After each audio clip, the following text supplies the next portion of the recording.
Each year, Microsoft Research hosts hundreds of influential speakers from around the world, including leading scientists, renowned experts in technology, book authors, and leading academics, and makes videos of these lectures freely available.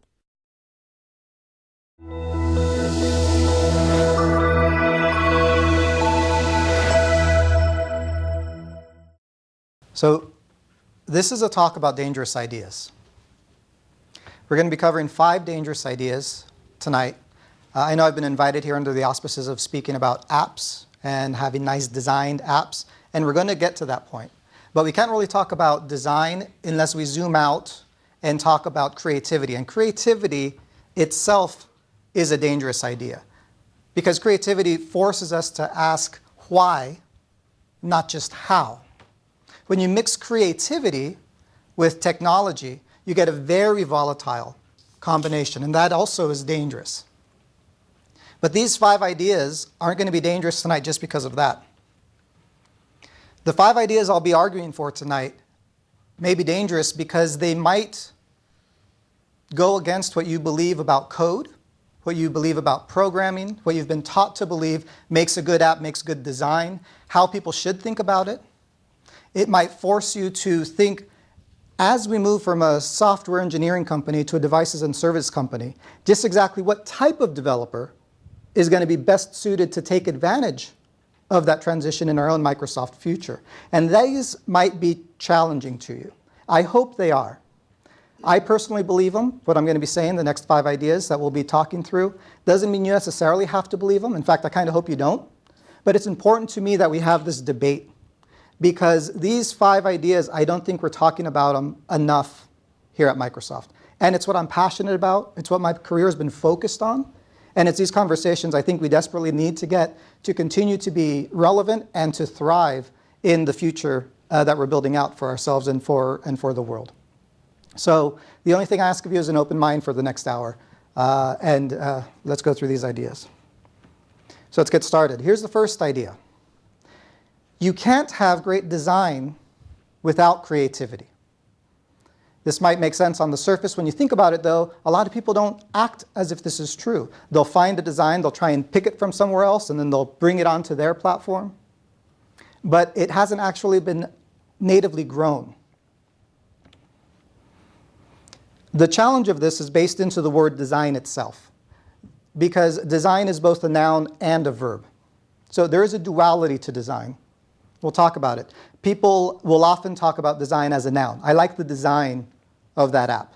But if you talk to designers, you talk to professionals, they usually think of design as a verb. I design great apps. When we think of design as a verb, it's this behavior that we go through. So as you're building your apps, if you are really going to be designing your apps, this is what great design looks like when you ask professionals what design is. This is from Donald Norman. Great design is visceral design plus behavioral design plus reflective design. Visceral design is that gut feeling, that 10-second wow. When you fire up an app, when you do any experience, this isn't just for apps, this is design in general. What's that feeling that you immediately get? That's the visceral design.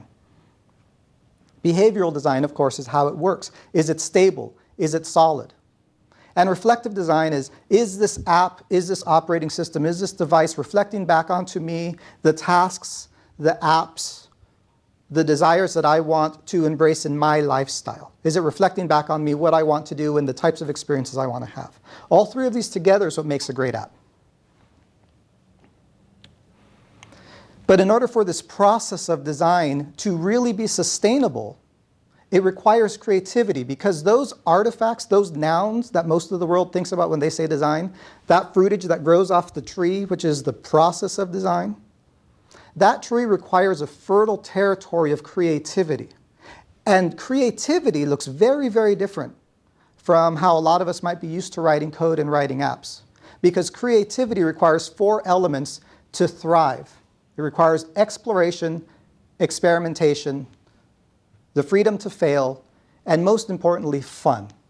These 4 things in any OS, in any app, in any device, in anything you build, if you can nail these 4 things, you will start generating and churning through creativity. You will be attracting creative talent, and you will be generating creative talent. And as you mill the soil of creativity, good design eventually starts growing. I say eventually because most of us are comfortable with exploration and experimentation, but a lot of us aren't too comfortable with this.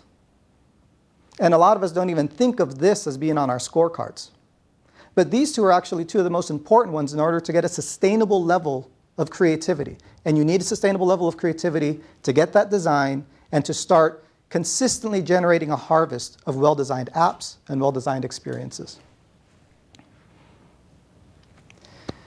The second idea, and these kind of build off of each other. So once we kind of have an understanding of what design is in the context of creativity, and more importantly, why creativity is important, the next dangerous idea that builds on that is this domain space of delight. Here's what I mean. At Microsoft, our Windows Store, when we're thinking about apps, there are many times we have a very binary concept of apps. You might have heard this yourself. I know I've heard this in the almost 2 years I've been here. Well, is it a game or is it an app? Kind of make you want to choose one or the other. Who's it for? Is it enterprise or is it consumer?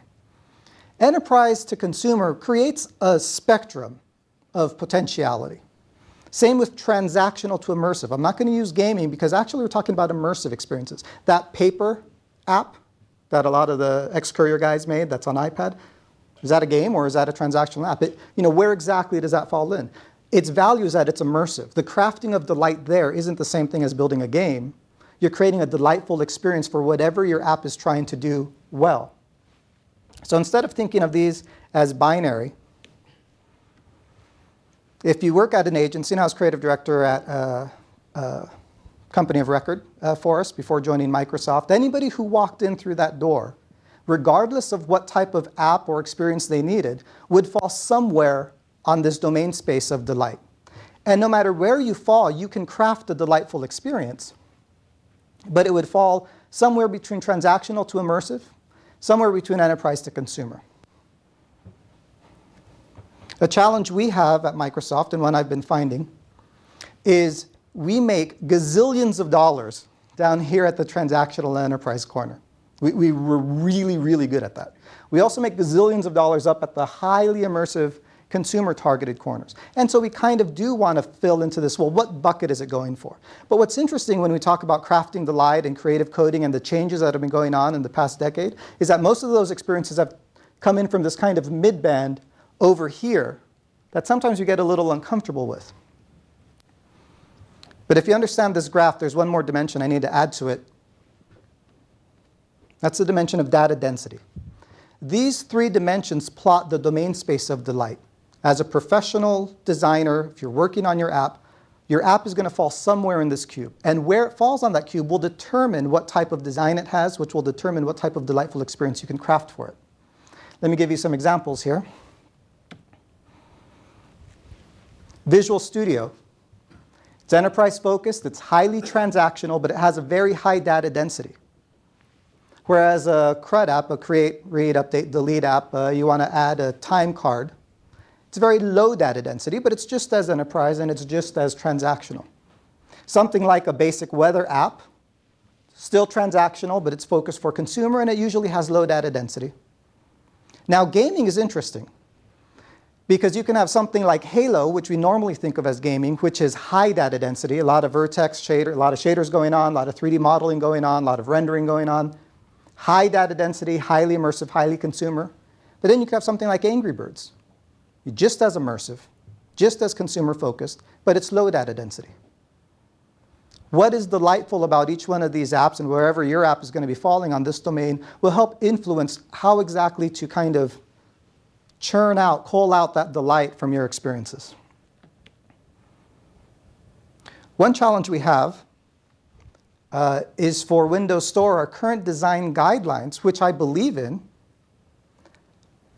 are very optimized toward low data density, and they're optimized toward transactional. They're doing a very good job of balancing out enterprise to consumer. Again, they're doing a great job.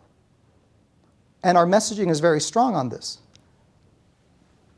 But against the cube of possible experiences, there's still a lot of area that's undefined. And we should ask ourselves, why is this the case? Is there something specific to how we think about code that is causing us to be over-optimized in these areas? I think there is. And it takes us to the third dangerous idea. This is going to be one of Legos versus clay. The argument is that there are two ways of looking at code. There's a way we look at code traditionally here at Microsoft, and not just Microsoft, the world of classical engineering. But there is an equal, opposite, equivalent way of looking at code. This metaphor of Legos versus clay might help us to kind of understand what I'm talking about. Legos are great for certain reasons. They're highly object-oriented. They're very valuable on reusable, the reusableness of this, right? It's repeatable, the way you work with Legos. Most importantly, it's dependable. You can build and it scales. These are great engineering qualities to have. Clay, on the other hand, is free-form, very expressive, exploratory in nature, and disposable, which shouldn't be taken lightly. There's value in being able to whip up a quick sketch in clay, mess it right up, throw it away, splatter it, build something, and that's not even your final, it's not even a beta, it's not even your finished thing. You're going to have to rebuild it again later on, but you're using clay because you're exploring ideas. You're trying to figure out and pull out that delight from whatever you're trying to build. I don't want to take anything away from Legos. You can be very creative with Legos. In fact, there are very few things cooler in this universe than a star kraken, right? Than a space kraken destroying a star destroyer. That's just one of the coolest things I've ever seen. You can be creative with Legos, of course. What's interesting is Legos, though, the process, you generally start, Legos are themselves components. You start with a template. Most people do, right? Most of us don't instantly become Lego masters creating freeform whatever we want. Most of us start with the template, think of it in terms of components, and then build something that's already been conceived somewhere else, even when we think about this. Again, I love Legos. Very, very cool. They can be very expressive. But seriously here, if we're talking about professional, and not even professional, but just passionate design, if your desire is bringing shape and form to an idea that hasn't been expressed before, if it's really about innovation and breaking the barriers, clay is what they teach you. You don't go to art school and have a class on, have a course on Legos. You might, right? That'd be an easy A, right? That'd be like a fun class. But come on, Stan Winston, when you're working on Hollywood, and it's not just Hollywood, kids with Play-Doh, Lego innately has these properties for also being creative. They're both equal, they both have that sense of creativity. But the way you work with Legos is very, very specific and very different from the way you work with clay. The level of detail is great. Now, for most of us, I'm going to assume maybe a lot of you, if you've come to this talk on creative coding, most of us here in 2013, we got our start in Flash.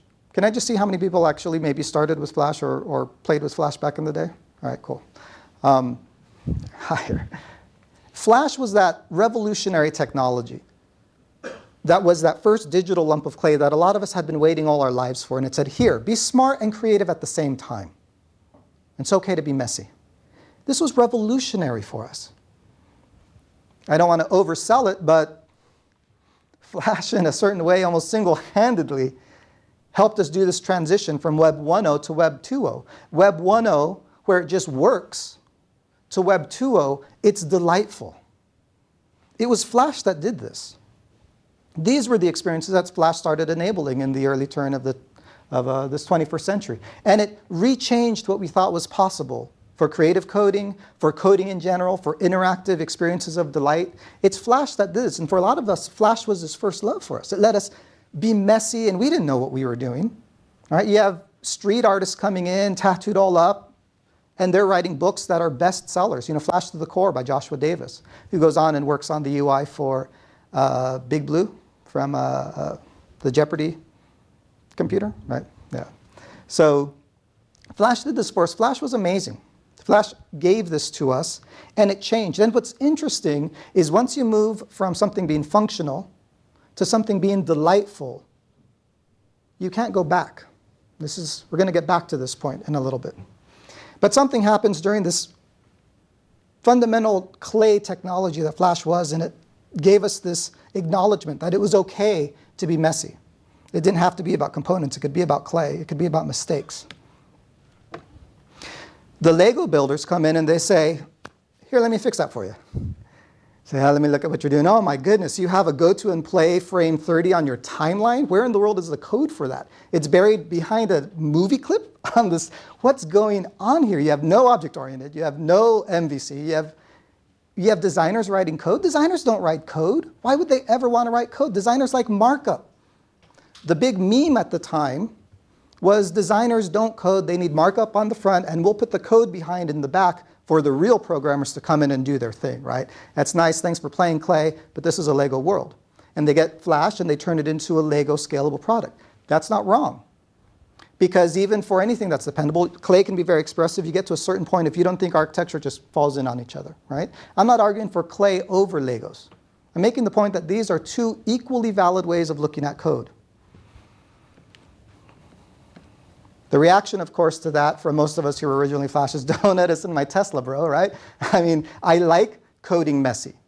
I like playing with Clay. Don't instantly try to over-engineer and over-optimize it. But flex is needed because at a certain point, the creativity and innovation generally comes from Clay, and then Legos comes in when you need to start investing on scale, on reusability, on dependability. This is the way business works, and so it's very valid. And flex became important for businesses, making a lot of money, but Flash kind of stayed that fertile area of creativity where it allowed artists to be messy, to sketch.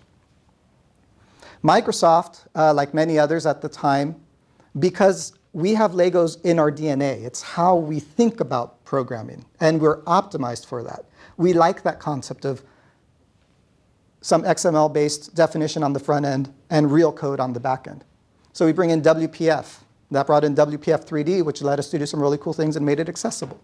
XNA, which didn't have the market on the front end and was pretty much one of the closest to the Clay type of technologies we had. And of course, Silverlight started as WPFE everywhere. These were good tools. These were good Lego tools. And a lot of us coming from the Flash world made a lot of good money bringing our Clay techniques into this space for Microsoft. But while Microsoft and many other of those that are in the business of software, and we are, we're following the Lego model, which you need for scalability. Something interesting happened in the Clay world. Eventually, they needed more. So Casey Reyes, Ben Fry, John Maeda at MIT, they started off with the draw by numbers. This trend started coming in that coding stopped being just for people wanting to be serious computer science degree holding programmers. And everybody was slowly starting to realize that code is the medium of the day. Artists started realizing that code is the relevant medium of the day. Fashion designers started realizing that code. Architects started realizing that code. Many industries started needing to code, and they don't necessarily think in this Lego model world that works so well for us. MIT starts off processing, and it really explodes up. Today, it could be argued it's the lingua franca of programming. If you're not in the business of software, processing is usually the first language you learn. If you go to Khan Academy and you're a young person and you want to learn programming, they teach you processing. We come from a world where our first application most likely was a hello world. And then 200 pages later into our C++ book, we might actually draw something onto a screen. The world today in 2013, most people, unless you're becoming that type of programmer, their first app is drawing a red circle on the screen. That's their first introduction to programming. This entire concept of shifting from compiler up to experience down is already out there, and processing now is the lingua franca. Processing was Java-based, and eventually they needed even more, because designers and creatives needed even more power. So Parsons School of Design, Zach Lieberman, a couple others, they wanted to get all the way down to C++. So they create OpenFrameworks. It's an abstraction library for working with C++. Comes out of Parsons School of Design. A couple of years later, as Canvas starts getting important, HTML5 starts getting here, John Resig starts porting a lot of the processing concepts to be viable in the browser. We have Processing.js. 2010, the Barbarian Group, who just finished winning the Gold Lion at Cannes a couple months ago for their work on Cinder, open sourced their abstraction libraries. I think here I've heard through the grapevine that MSR has their own abstraction libraries. Right? They work because you want to get the most pool out of your code. Doing C++ to the GPU is the best way to do that, especially as we move from a plugged into the wall unlimited CPU and the GPU world to a devices world where it's calculations per watt and cost per pixel. Of course it's going to be C++ in the GPU. These are abstraction libraries that the open source community, that the Clay developers started working on iteratively to be able to experiment lower and lower into the computer. But again, they're not thinking compiler up. They're thinking C++ experience down. That requires abstraction libraries. These are the types of experiences I'm talking about and the types of developers I'm talking about. When we released the Connect hardware, Cinder, the barbarian group, right? Robert Hodgins creates his body dysmorphia video, like a week after. A week after the drivers get out, Robert Hodgins starts doing this, and it starts going viral. We, and especially MSR, and I want to give MSR the props that they deserve, are having a good relationship with these people. But in the rest of the company, we're not really having that many conversations with them. These are the people that were creating the Connect experiences a year before we released our own Windows drivers. They had to use hacked OpenNI drivers on our own hardware using C++ in Visual Studio. But because they don't look and act like our traditional MVPs, they're pretty much this dark matter of our developer universe. Last thing I want to bring out, the paper app. As we know, a lot of the people here from Paper that came out and just exploded as one of the best experiences on the iPad, they were the people who were working on Courier. And so I write them up. I go, hey, do you use OpenFrameworks Cinder? Because I'm giving these talks. I'm trying to figure out what's out there. And he writes back and he says, hey, a number of us, both on the engineering and design side at 53, are former Microsofters. I used to work on Big Maps, StreetSide, and Photosynth. Currently, Paper's rendering components are all written in cross-platform C++ using OpenGLES for both ink rendering and other views that show journals and pages. Our production code doesn't use OpenFrameworks or Cinder. It's all custom. We do develop prototypes using frameworks, as well as lighter weight technologies like JavaScript. And this value of when you're creating an experience that's never existed before, and you need to experiment, and you need to fail, and you need to be driven by fun and passion, and you're prototyping rapidly, you need to think of code in a way that fosters that. And that's not components and starting with templates and putting code behind. It's these types of transitions. Which leads to the fourth dangerous idea. We are currently in a war of attrition for hackers of delight.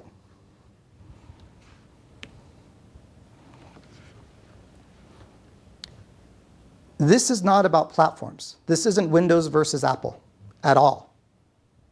This is paradigms, how you think about code. Because again, all of these ran on Windows 7. And most of them, with the exception of processing, which has its own IDE, all of them have strong Visual Studio support. They all are creating experiences that they try to reach as broadly as possible. So of course they're using OpenGL, because that also ran on our desktop. It's a way how you think about code. We're doing this, and again, some of us are bilingual. We would take the tricks from over there and make good money bringing them down into here, so we're fine as well. But this was the ecosystem we had. So before I show you the next slide, I want to make sure you know that I work at Microsoft because I believe in Microsoft. I believe we're in a good position and we're going to go that way. I believe in WinRT and I believe in our strategy. I came here because of that. Because Build 2011 convinced me to leave my job in Microsoft was going to be able to help build the future. But this is what happened last year. And I knew this coming in. Windows Store Apps WinRT, because it's DirectX only for right now, Cinder processing, Cinder, OpenFrameworks processing, all of the abstraction libraries that use OpenGL, they can't deploy on a Surface RT, because WinRT is DirectX only. We also went ahead and don't have these on our Windows Store applications. And I say, well, Rick, we still have C# and XAML. Yeah, that's true, but it's not the same thing as WPF, because every language and every paradigm has kind of probably should have done it as a slide instead of my hand shadow, but you have the zone of probability, and then you have a much broader zone of possibility, right? Here are the things you're most likely going to do with this language. Here's actually the broader zone of everything you pretty much can do with that language. WPF was great because it had a very clear way of thinking about software and data binding and MVVM, right, and components and storyboards, but it gave you all this messiness too. It was great. It gave you WPF 3D. It gave you pixel shaders, not necessarily vertex shaders, so that's great. We, though, and I agree with this decision, optimized C# and XAML for Windows Store, and we definitely reduced down that zone. We've made C# and XAML lean and mean and really tight for certain types of template-derived applications. But you can no longer do 3D, which for us was our hack, right? We came from the clay world bringing all our Felix the cat bag of tricks, right? We can't do shaders anymore. We can't have non-rectangular clipping paths. We can clip as long as it's a rectangle. Masking, all that's gone because it's become lean and mean for a certain type of app, and it's very, very good at it. If you want to do anything other than that, you say, oh, well, you have to do it in C++ and DirectX. But again, war of attrition, C++ DirectX 11. First, how many schools are teaching DirectX? Again, preface it, I love DirectX. It's an amazing technology, and just metrics to metrics, I believe it is stronger and better than OpenGL. That's not the point I'm making. When I walk into a bookstore, and there's tons of OpenGL ES2, there's tons of WebGL books, there's 3 books right now on DirectX 11. All 3 of the books are obsoleted on Windows 8, because all 3 of the books use a D3DX library that's also not supported on Windows Store. We have HTML and Canvas, but at this point last year, we didn't have WebGL. This is the depressing slide of the talk. It gets better, so don't leave now or you'll just leave depressed. It gets much, much better. But this is being frank of where we are. This is one of the values in DP and having these conversations so we can understand it's not that they're not here because they don't want to be. It's just we kind of undercut the abstraction libraries that they're used to. Now we quickly need to start filling it back up. Not only did we undercut it to them, we undercut it to the agencies where I come from that were getting paid for making amazing things here. It's really, really hard to do something that's not transactional, that's immersive on our platform. Let me put it in a much more easy way. Is it fun? Is it fun for you to code, to experiment on a Windows Store app? If it's not fun, if it's not delightful, you're not going to get fun and delightful.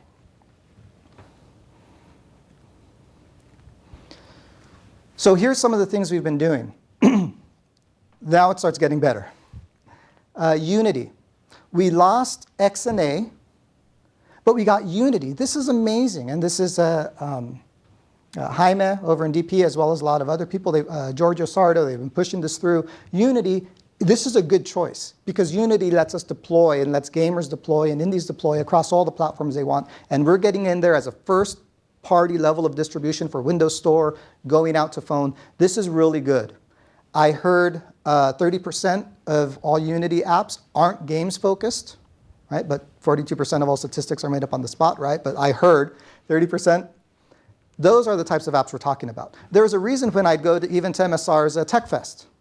How many times in MSR did you have to use XNA? Because it was the easiest way of throwing in a 3D model and then doing some crazy MSR vision on them. Everybody used XNA or Silverlight. As you need to start creating Windows 8, what library are you going to use? Unity is there for you.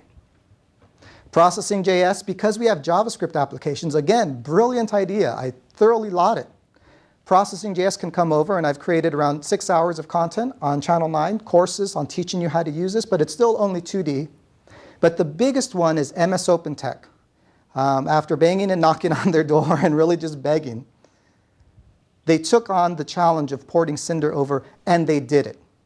You bing Cinder for Windows Store, and it's there. It's the first iteration, but this is good, and I'll be showing this code specifically because I was really, really excited that we got this. But Cinder now can port to Windows Store. There are a couple things we'd like to do, but we'll get to there. Cinder's there now. This is the serious one. It's a C++ abstraction library. You fire up Visual Studio 2013, making a Windows store, nothing fancy, but you bring it in and you now have an abstraction layer that lets you easily have fun and explore and create in C++. The rest of the world was doing it. We like to think of C++ as the much more reserved, graybeard technology. The rest of the world's using C++ for fun. Artists are coding C++ because these abstraction libraries are giving them that power. I do want to call out a couple other efforts that I think are worth mentioning. Roberto Sonino and more people from the Visual Studio team created a Visual Studio 3D starter kit. If you did want to start looking at DirectX 11 natively, you definitely start there. Sean Hargreaves and Chuck Wolburn of XNA fame were able to map a lot of the thinking into something called a DirectX toolkit. If you're coming from XNA, you want to be experimenting with this, I would definitely start there. A lot of us, though, didn't come from XNA. But if you are coming from that, those are great, great tools to check out. Data-driven documents, I'm not sure exactly what the support is yet. It's one of the things next on my list. But my buddy and also Flash guru from back in the day, Grant Skinner, created Create.js and Easel.js, which are amazing for JavaScript-based applications. So if you're going to JavaScript, you have support starting up now. If you're coming from the creative space, you can at least start at Cinder, and some works with processing. If you're coming from this stack down here, you can be jumping into here. So we're getting these tools. Just a lot of people aren't talking about them. I'd love to see us start using these more as we're figuring out our delightful experiences. The biggest news and the thing that just made me really, really happy this year after we got Cinder, 8.1 WebGL. This is huge for us to get back that credibility on this stack up here. It's really, really, really big. WebGL is coming with 3JS support. Another homegrown feature, one of our DPE big brains out of France created a library just recently released it called Babylon.js, which might help out. If you still don't trust this kind of open source way of doing things, I know these are dangerous ideas. Also, most importantly, Cocos 2D, which is a good gaming platform. But there's a difference here between what I'm talking about and these types of things like Unity and Cocos 2D. I fire up Unity, I fire up Cocos 2D, they're already assuming I'm in a game space. You start a DirectX sample, or at least that 8.0, they've changed this now, and we've been talking with them to try and get them to change that. It would be, well, what's your game render? But we're talking about experiences that aren't necessarily under the paradigm of gaming. It's experiences that are messy by nature. So this is really good. Our future is getting there, and it's very, very bright. We can be working on this. If you want to learn more about any of the things up on the board, please let me know. Afterward, I can definitely be helping you up with the samples and tutorials that I've been finding. This is really the feel-good slide. We're working on it. It's a work on progress to build those bridges back to the clay area. I'd say that our last dangerous idea, though, is that it's not about experiences. Or excuse me, it's about experiences. Let me read my own slide here. It's about experiences, not apps. And I really do believe that we can win this. And it's dangerous because of this. If you haven't seen Bill Buxton's talk a couple weeks back on Build on Ubiquitous Computing, please go see that now. And I apologize ahead of time for Mr. Buxton, because I will most likely misquote him and probably misrepresent him. But as of right now, I'm co-opting his ideas because I thought it was just brilliant. Brilliant talk, but here's my main takeaway from this. We talked about that shift that happened in Flash with the web, Web 1.0 to Web 2.0. First it worked, then it had to be delightful. And once you got to delight, you really can't go back. This is how Bill framed the idea and really expanded on it, that there's these miracles that define delightfulness. When computers first came out in the late 70s, and all of a sudden you can get the kit and make it yourself, right? And you had to save after 60 bytes because it was going to buffer out at 80 bytes, right? It was just really, really painful back in the day. But we loved it.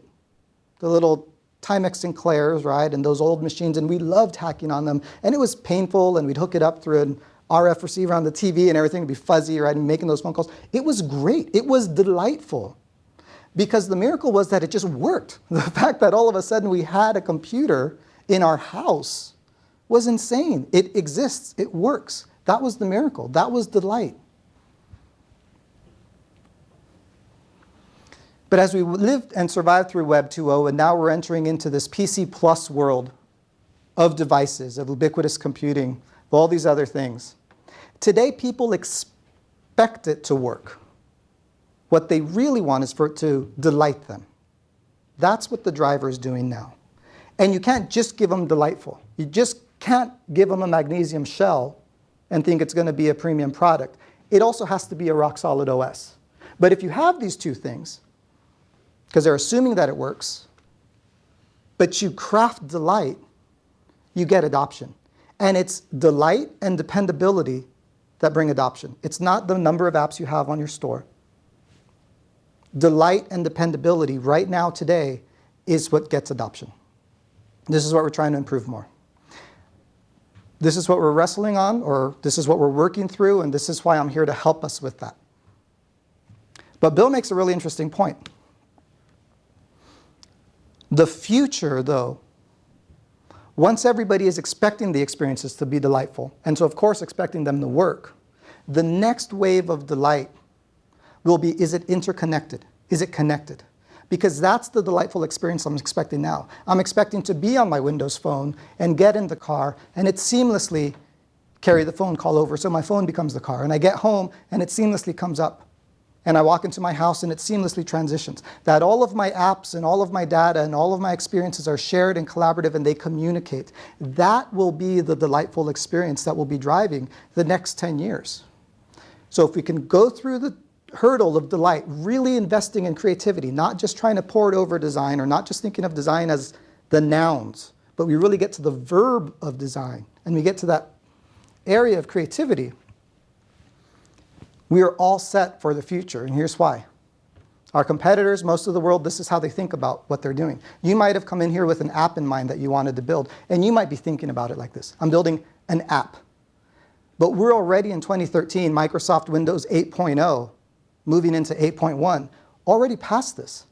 Broaden out your minds. We're in an area right now that it's not just your app as a finite noun, it's your app as a verb, as an experience. It's your app that gets to leverage shared identity that we're doing. It's your app that gets to leverage and assume a cloud across their devices and services that we're doing. It's your app that gets to seamlessly plug into the Bing APIs and get software-driven intelligences, bringing that soft AI into your app. When you start thinking of your app, are you realizing that this is the family that's tightly coupled to right now? These are available to you. This will help you think, what does it actually mean for you to have a delightful app? What exactly is your delightful experience? Most importantly, moving forward, this is what One Windows means to me. As you deploy your app that seamlessly has identity, that seamlessly can leverage SkyDrive in the cloud, that seamlessly brings in additional areas of intelligence, how it interacts in the domain of search, right? Not just browsing, but also seeking and sorting, decision-making activities for your user and pattern matching, productivity, of course, how it leverages through and plays with Office and the Office suite, how it can be used for personal expression, communication, personal as well as social and enterprise, right? Mobility. And what exactly does mobility mean? Not just hand-scale mobility, but arm-scale tablet mobility, finger-scale wearable and ubiquitous mobility, body-scale mobility as you move into a car, the true nature of mobility. Media and entertainment, right? Passive, active, and social. Gaming, of course, serious, casual, and social. This is the Microsoft world. This is the Microsoft ecosystem, and everybody's trying to rush here. Apple's trying to rush here, and Google's trying to rush here, and we're trying to rush here, and we're the ones best suited to deliver this. Our competitors aren't even close. And so many people right now are focusing on the ball of delight. The reason I joined Microsoft is because we are such good Lego builders. We've been seeing this coming and we've been building the infrastructure for this. But we can't skip over delight. But if we can solve that, if we can get sustainable design here by investing in creativity, and we are able to grow delightfulness from the inside out, we are all set to take over the future. It's why I'm here. I believe in our stack. I believe in our design language. And if we can get this, this is what I think One Microsoft looks like to me. So thank you very much.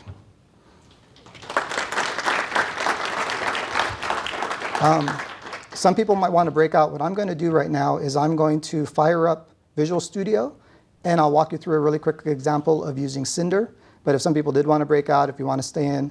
I was vacillating between doing it in JavaScript with processing or doing it in Cinder, but the description said Cinder, so we'll fire that one up. If you're curious on that, happy to show it to you. Otherwise, feel free to go into your breakout sessions or grab more pizza.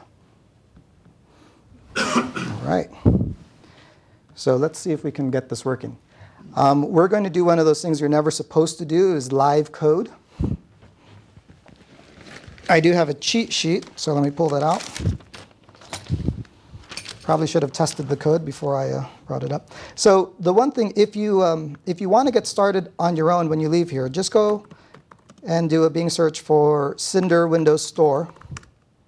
You can also, if you do Cinder's Windows Store, it pops up getting started with Cinder for Windows Store. You open this up, take us to our Channel 9 MSDN code. While that's going on, just so that you know, if you do a search for processing.js Windows Store, it also brings in both the Codeplex project and my series of tutorials in getting started on creative coding with processing.js for Windows 8 JavaScript, also on Channel 9. But for Cinder, we created with the community leaders a very detailed walkthrough of how to go through, download it off of GitHub, setting it up, what exactly it means. And this tutorial was written as much for you guys getting introduced to Cinder, but more importantly, for us having a detailed walkthrough for the Cinder people working in other areas to realize, hey, you can start bringing your awesome onto our store. We've gotten rid of the roadblocks for you. And that's where we get to have really, really coolness. So come into here, again, Cinder for Windows Store, or do processing for Windows Store. But once you do get it, you'll bring in Cinder, you'll switch to the DX branch, because of course it needs to use a DirectX renderer. You'll have a collection of tools here, and one of them is called Tinderbox Windows. I know this isn't the way we normally do things, but this is the way Cinder does it, because Cinder has so many different users across so many platforms. They have a cool tool called Tinderbox that does all the C++ linking for you. Again, although they're coding in C++, most of these people do not consider themselves C++ programmers. They consider themselves creative coders. So they have these tools, things such as going deep into linking, the things that took me like weeks to understand before I could even compile my first C++ code.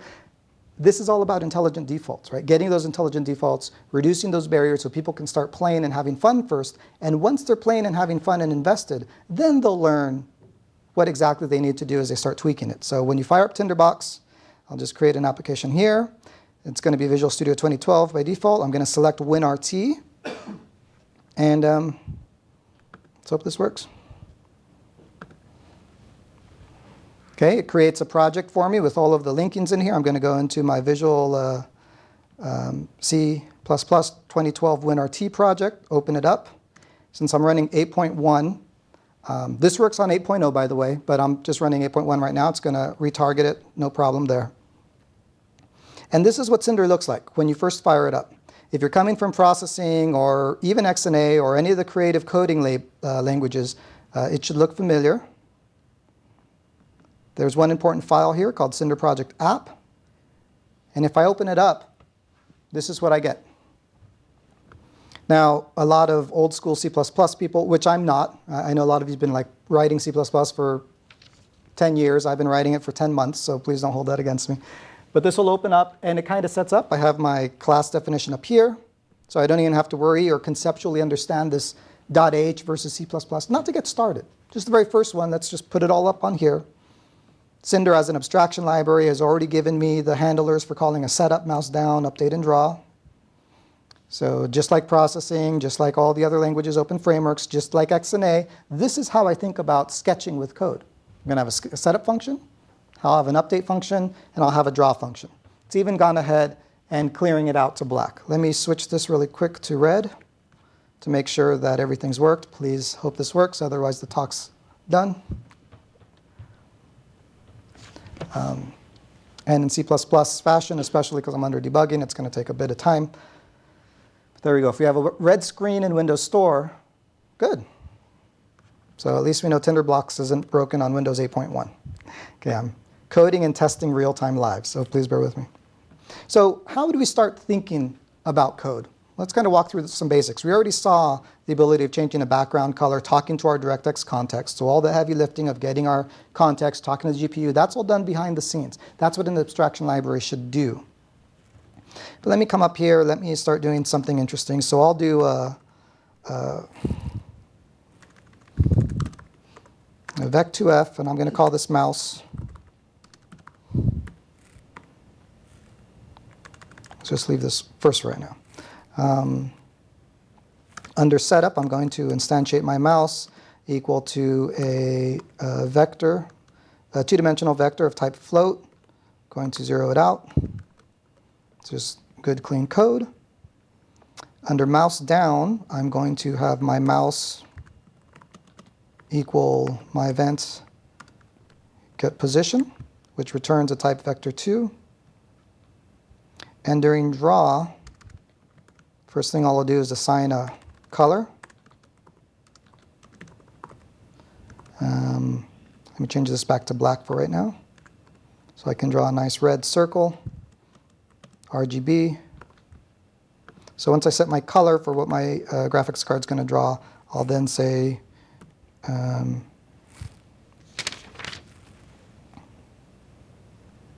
we go, draw solid color circle. It's going to ask for a position, so of course I'll say mouse, and a radius, we'll just give it 10 for right now. If I run this, again, we're starting ugly, and then we'll slowly be weaning through delight. Hopefully I should get black. As I move my mouse, I should have a red circle following it. It's pretty much the hello world of, oh, because I had mouse down, sorry. Okay, so mouse down, and it's on touch as well. Okay, let's start making this a little bit more interesting though. If I wanted to add this to mouse move,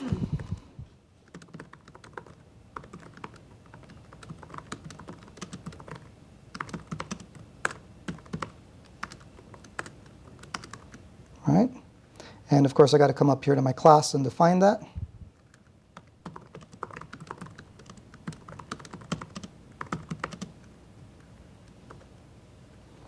Down here, let me do vec2f and do position.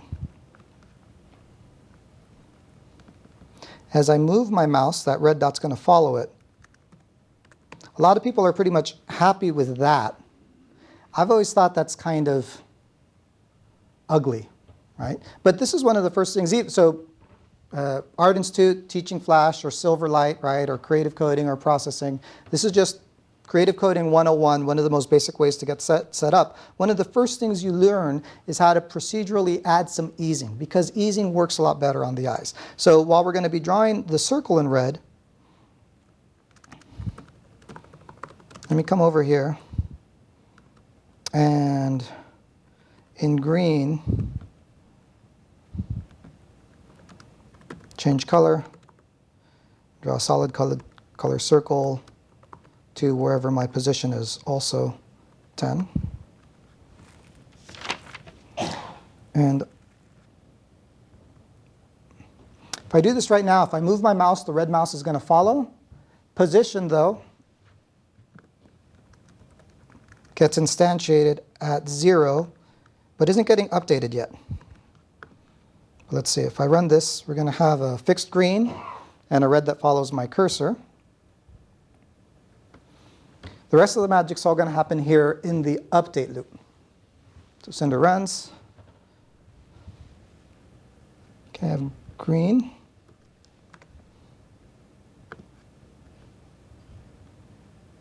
Oh. This is supposed to be here instead. There we go. Thanks. Yeah, I actually was setting the pause 2D vector in my mouse move. That's not what we want. So if I run this, we will get green stationary, red moving wherever my mouse is at the speed of my mouse. And a lot of times we like to think, oh, that's what people want. They want to be really, really snappy.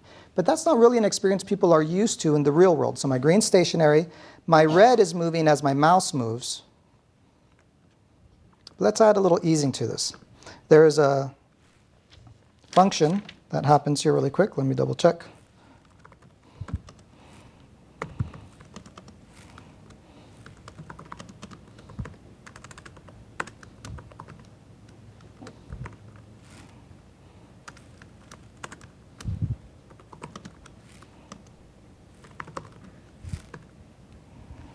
Okay. These two lines of code, if this is your first foray into creative coding, this algorithm is your hammer. You use this algorithm everywhere. It's the easing algorithm. It's basically the visual equivalent of Zeno's paradox, right? It's always where you want to be minus where you are times a fraction added to where you are. If you think about that, Zeno's paradox, you know that you can't walk out the door because there'll be 50%, then 50%, 50%. But by doing it as a percentage instead of a fixed set, it gradually makes your steps get smaller and smaller. This is the same thing. So while my mouse is going to be moving immediately where my mouse is, I'm figuring out the delta, basically where do I want to be at the mouse, minus where I am, gives me how far away I am. But then you need to times it times a percentage. And that'll say, okay, 20% of the distance. So my first iteration, I'm going to do a big jump. But since I've gotten closer, my next iteration will be a little bit smaller and a little bit smaller. And as I get really close, it'll slow down. And this one algorithm, I mean, you can use this algorithm for anything. Whoops, sorry about that. Hope nobody saw that. This is visually what it looks like. But you'll be amazed once you realize that this algorithm exists and it's out in the wild and it's how people do things. You see it everywhere because it's what's pleasant to our eyes. As I move my red, my green arrow slowly and casually starts following it. Because nature has taught us that these moves are organic. We start with gross motor movements and then we fine control down to eventually pick up the thing we want to do. So as we code into this, now it doesn't have to be movement. We do this with sound, we do it with color, we do it with transparency. But this is like the killer algorithm for Creative Coding 101. Remember this one. We're going to get much more deeper than this, but let's go a little bit more. Now that's fine if we want to move circles, if we want to be finite, but let's start moving it up a little bit better. You guys want more. Since this is C++, I was going to create a class, a CPP, and a header file for those of you coming from C++, but for those of you who aren't, don't worry about it. You can create a struct for some basic stuff. For what we're doing, it's totally fine. This is like a mini object. So I'm going to create a struct called a dot. It'll have a position. It'll have velocity. And it will have life. Because I don't want to just have the things moving with my mouse. As I move my mouse, I want it to be dropping out these particles. And we're kind of doing this, we're experimenting, right? That's what creative coding is about. We're experimenting, making mistakes, and that's fine. I'm also going to need to start including some files because it's C++ that I'm going to be using. I'm going to do include Cinder's random function, include Cinder's vector, and include C++'s vector. I'm going to want to start dropping particles as I move my mouse, and so I'm going to have a vector that holds my dots. I'll call that m dots.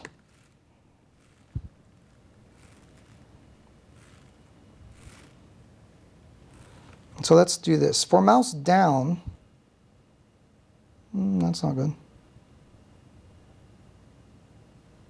We'll see. So here on mouse down,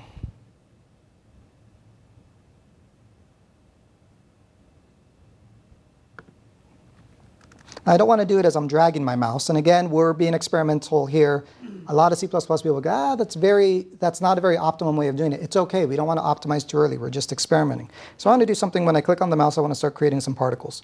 So let me do for int I equals 0. While I is less than, we'll do 10 for right now, I++. So I'm going to create a dot. I'm going to give it life. I'm going to have its position be wherever my mouse currently is. And its velocity, I want them all to have their own personality, so I'll create a two-dimensional vector. I'm going to call on my rand function and create a random float. And I want it to have the range from negative 6.0 to positive 6.0 for the x, and then the same thing for the y. And most importantly,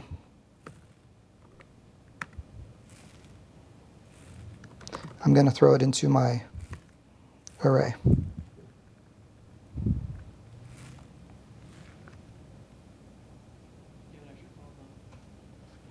Oh, thanks a lot. And I'm so glad you guys are here. Good. Make sense so far? So little by little, we're building it up. Mouse down, going to create these structs, throw them into there. We're not going to be looking at destroyers or anything like that, because really the type of overhead we're looking at right now, we're just trying to make it cool. And then later on, we can optimize it later. That's fine. So I'm creating these objects as data, straight off a struct.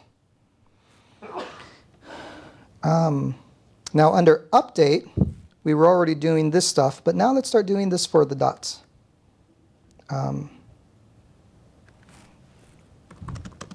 Since it's C++, I get to do my cool C++ tricks.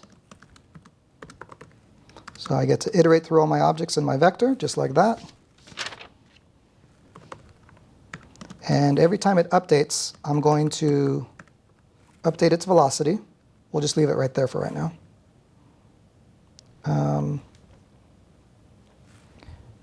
Okay, we'll just leave it right there. We're going to add much more to this to make it cool. Right now, we're just making it work. And then when we're drawing, we're clearing out our stage here. But you know what? Let's. I'm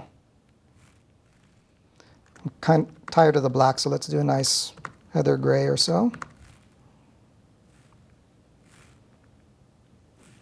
Okay, we want to draw the mouse, and we're going to draw the mouse. We're going to start using some alpha transparencies, and we'll do some additive blend. It starts making things a bit prettier. So we're going to create a nice purple half transparency. Let's draw the follow.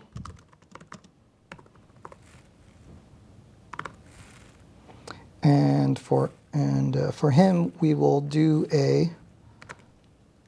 let's do a white. It's also going to be an alpha though, so it'll be a quasi-opaque white. Now, I'm doing all my stuff in drawing. Later on, we would abstract this out on classes. They'd have their own draw commands, and don't worry about it. Everything's fine. Also, you're going to be thinking about batching. The MS OpenTech guys already did this for you. The batching's taken care of on the back end. It's already very optimized here. But we're clearing out the window to a gray. We still have the mouse and follow. But now let's start visualizing our dots. For dot of type dot this guy and all of these guys. So you can tell I have all my C++ lingo down. And let's be a little conservative. If life is greater than 0.0, now we want to draw them. Here's something else we're going to tweak a little bit later. For right now, let's just draw them red. Let's draw them white. It'll look a little ugly for right now, but that's okay. Switch into white.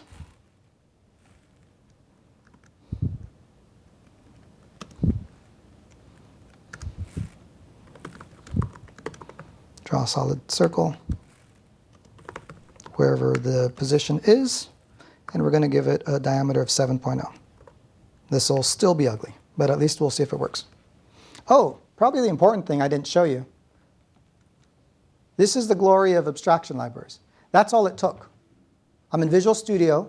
I'm targeting Windows Store application, but because I have an abstraction library and all the references are done for me in Tinderbox, this one macro is what flipped the bit for me. All of this code, most of this code, it's just swapping out a GL namespace for a DX namespace, and it works fine in any Cinder project you want. We go to the agencies that are doing the Khan, that are doing the Saatchi and Saatchi, that are winning the awards. They understand this code. This is how they think, this is how they explore, this is how they prototype. Now they can prototype on our platform. And here's what it is. Normally this says renderer GL, MS OpenTech, and shout out to Dale Stammen, Adalberto Foresti, Mark Gaylor, and the entire team that made this happen. It's right there. This is the one magic code that does it all. That does all the gunk in the back end. Again, I'm not a programmer. I'm a creative coder. And I'm thankful for Microsoft for doing this. So if we run this now, we should at least start having the beginnings of something interesting. We changed the background to gray, so that should be a little prettier. We added some coloring to the mouse and follow.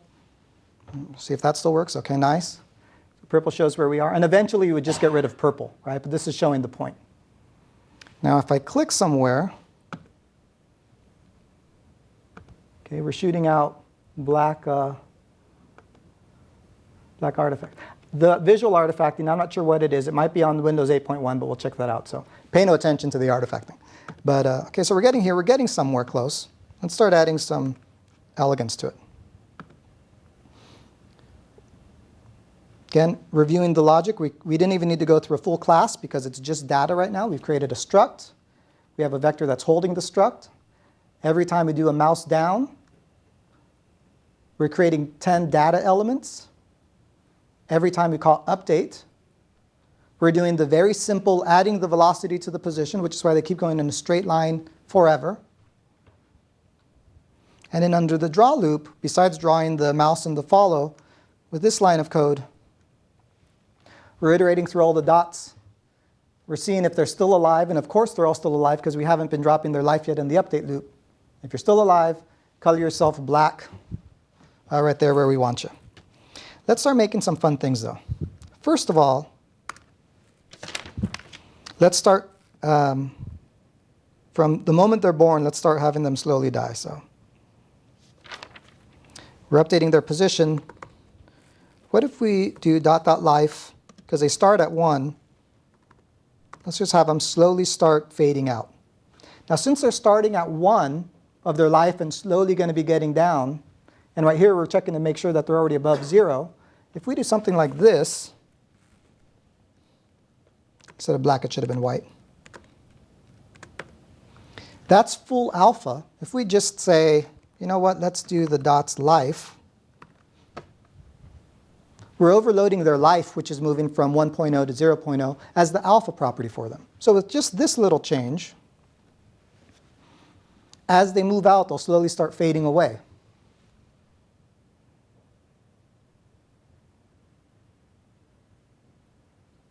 So I got, I click.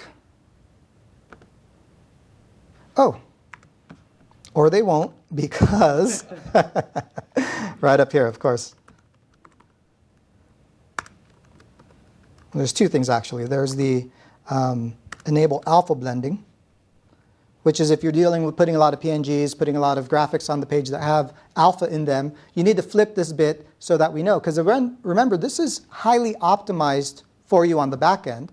So if you want the GPU to think about alpha, then make sure you tell it. But we want to go one step further. Instead of just alpha blending, let's do some additive blending. Additive is basically like in screen mode if you're in Photoshop. Two colors together, they get brighter. It's not just a question of alphas, it's a question of brightness. So if we enable additive blending, which will also automatically give us alpha blending, I hope.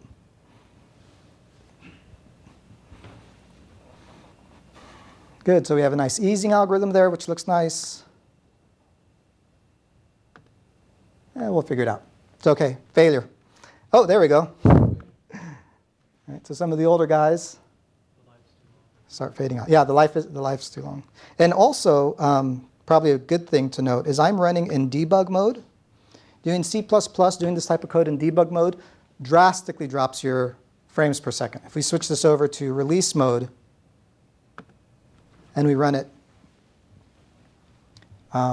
it's to rebuild for release mode, but we'll see a speed difference there. Although I don't know how much because we're not really even, we're not even out of first gear with the type of stuff we're doing here today. That's okay, I'll show you some cool stuff right now. So we have life, we're giving the particles life, we're taking that life into their visual account, and we have easing on the follow, but it's still very Newtonian. It's still very fixed. I click on it, the particles are just kind of flying out. We can start experimenting and doing some cooler stuff. All right.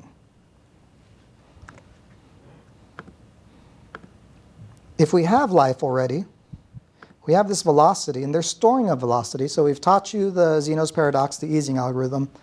Here's something else we can do. Their velocity, let's do two things. Let's add a little bit of noise every time we update them, and it'll be a little bit, so let me turn this down a little bit.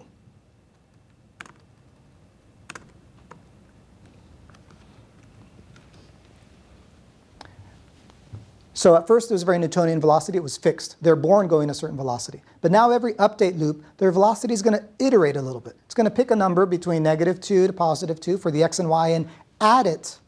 Because we're adding to it, it's going to get a little bit nuts. Sometimes it'll accelerate it, sometimes it'll slow it down. But to really make it cool, just because it takes so long to compile, let me just kind of cut to the chase. We're going to add this little guy. These two guys together, free algorithm lesson number 2 for tonight. This little trick here adds a Brownian motion to your effects because you're starting off strong in a certain direction. And every update, you're either going to push it a little further or hinder it a little bit more. But no matter what, you're always dampening back down that velocity, as if that object is moving through a liquid of some sort. Based on how much you dampen it down will determine the visual effect of how thick that liquid is moving. So I run this now.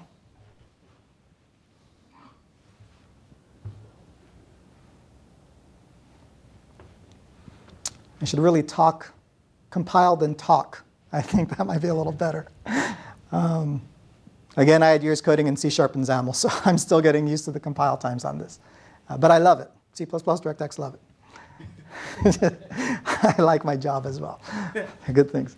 Running through. So now I'm moving around. I click on it. And start wandering out and fading out. I like your suggestion of the life taking a little too long, so let's come back. Again, experimentation, exploration. So under life, let's... You changed the path as well. The what?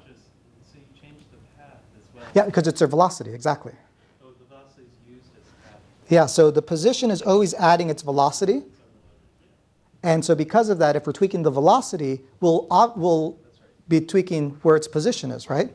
And that's so that you can see the effect. If I really force it back to 0 faster, it'll make the viscosity of the platform seem more thick because it'll be more likely to go to 0. So you'll see the kind of Brownian motion much more actively by forcing it to get to 0 a little bit faster.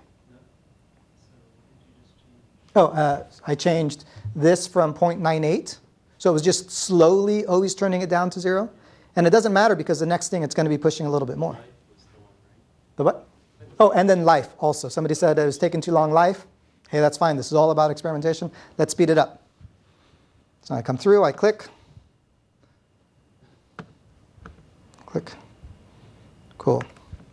Now, probably one of the last things. Oh, here's something else we can change. Since we have that life going from 1.0 to 0, and since I'm already testing, I'm not going to draw it if its life is less than 0. What if I just do this? Let me turn this up a little bit at first. It's not exactly my notes, but we're experimenting. So they're going to start off at 7. This is their maximum health, maximum life size. And as they get older, they will both disappear and get smaller. Let me come up and let me slow them down a little bit more here.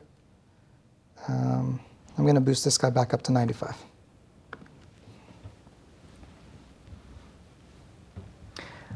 As you can tell, most developers I've worked with here at Microsoft, they love me because of my magic numbers. It's like, oh, magic numbers, joy, right? But really on creative coding, it's all about magic numbers at first. Once you understand what they are, then begrudgingly I'm saying, yes, put them into constants and stuff like that. But a lot of us starting on Flash, it's like, hey, it works, right? It looks cool. It works on my machine.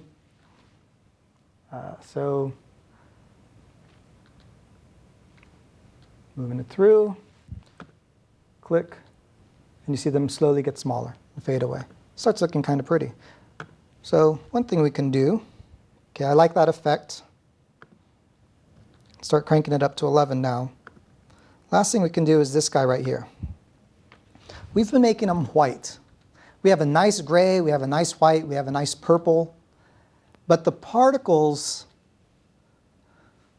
it's a little bit boring. So what if we start tweaking their color based on their position on the screen? So whatever your current position, so again, remember color alpha, it's RGB. We'll always keep the green turned all the way up, that's fine. But we have their X and Y position as an input for our draw command. If we have it as an input, let's start experimenting. Let's just start tweaking, see what happens. So we'll do wherever your position is, this has to be from zero, has to be normalized. So we need a way of finding out what the window screen is. Thankfully, Cinder is good at that.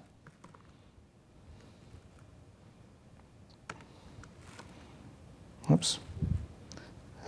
Position.y.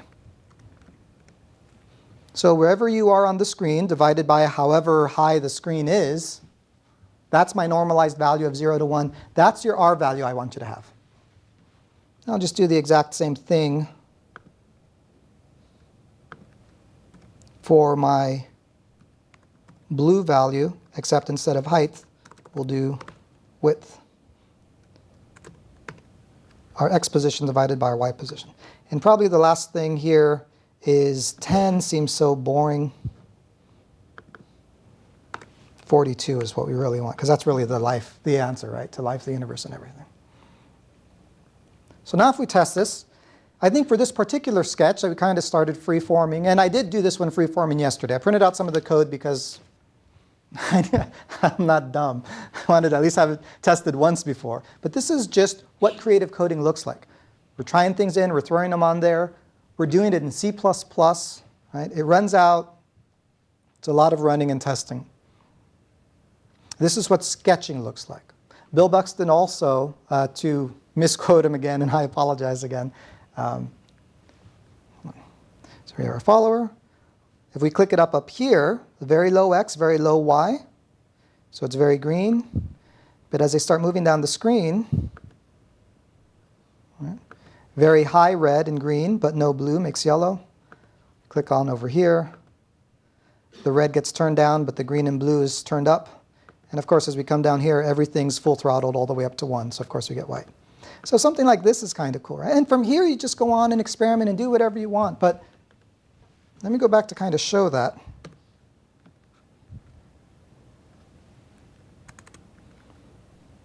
And I really wanted to emphasize this, so hold on.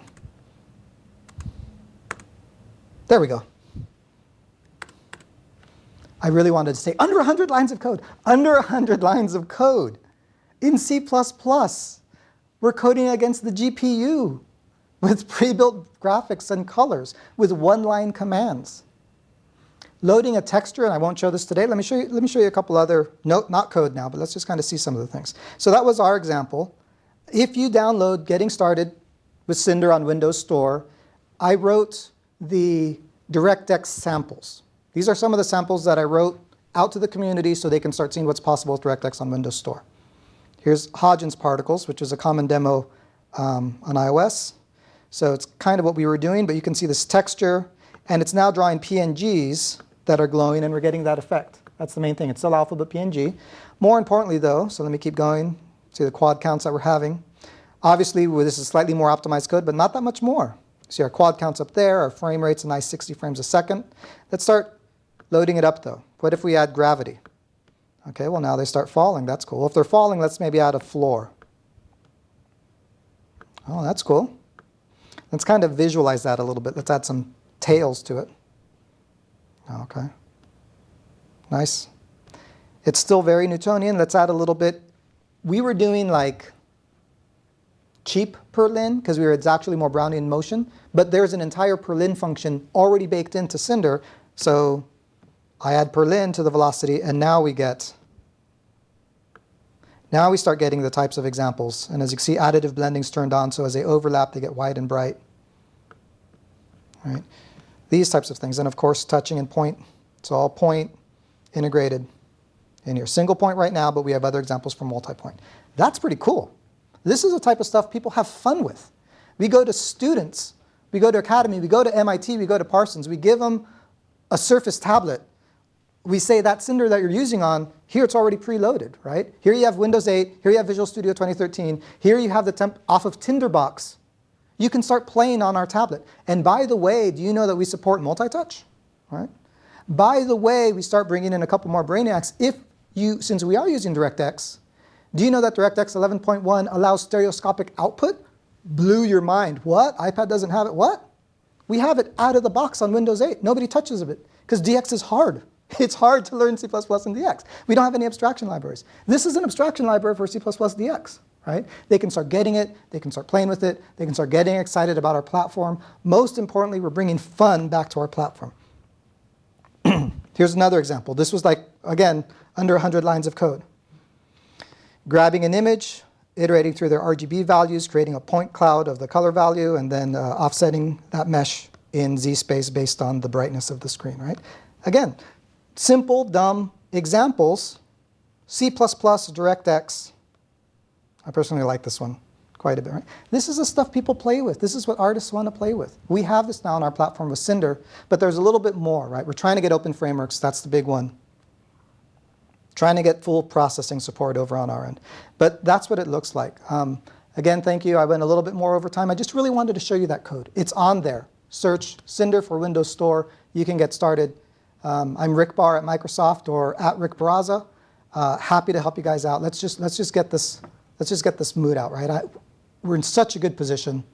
We can bring fun again, make coding fun for Windows Store. If we do that, we'll get creatives. If we get creatives, we'll get good design. And if we get design, everything will be delightful. Right? So again, second, thank you for the evening. I appreciate it.